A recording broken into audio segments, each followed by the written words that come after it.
আসন্ন দুর্গোৎসবের আগেই নবরূপে সেজে উঠছে আগরতলার ঐতিহ্যবাহী চলমান সংঘের পুকুর পাড়। শনিবার সৌন্দর্যায়ন কাজ সরজমিনে খতিয়ে দেখে পুজোর আগেই তা জনসাধারণের জন্য খুলে দেওয়ার আশ্বাস দেন মেয়র দীপক মজুমদার।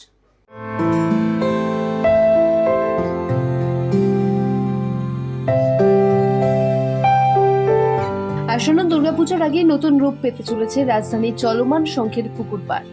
শনিবার চলমান শঙ্খ সংলগ্ন পুকুর পাড়ে সৌন্দর্যায়নের কাজ সরজমিনে খতিয়ে দেখলেন আগরতলা পুর নিগমের মেয়র তথা বিধায়ক দীপক মজুমদার।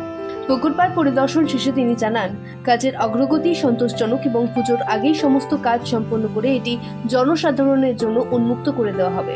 এদিনের পরিদর্শনে মেয়রের সঙ্গে উপস্থিত ছিলেন স্থানীয় কর্পোরেটর রত্না দত্ত, সমাজসেবী সঞ্জীব পাল সহ অন্যান্য বিশিষ্ট ব্যক্তিবর্গ। মেয়র জানান, পুকুর সংস্কারের সিংহভাগ কাজ ইতিমধ্যেই প্রায় শেষের পথে। বর্তমানে পুকুর পাড়ের আধুনিক আলোর ব্যবস্থা এবং চারপাশের পরিবেশকে সাজিয়ে তোলার কাজ দ্রুত গতিতে চলছে। তিনি আরও উল্লেখ করেন, মুখ্যমন্ত্রীর প্রত্যক্ষ নির্দেশে চলমান শঙ্খের এই পুকুরের সামগ্রিক উন্নয়ন ও সৌন্দর্যায়নের উদ্যোগ নেওয়া হয়েছে, যা সম্পন্ন হলে স্থানীয় বাসিন্দাদের পাশাপাশি দর্শনার্থীদের কাছেও এটি একটি অন্যতম আকর্ষণীয় ও মনোরম স্থান হিসেবে পরিচিতি পাবে। ত্রিপুরা থেকে দেবাশিস বসুর রিপোর্ট, সিএন ত্রিপুরা।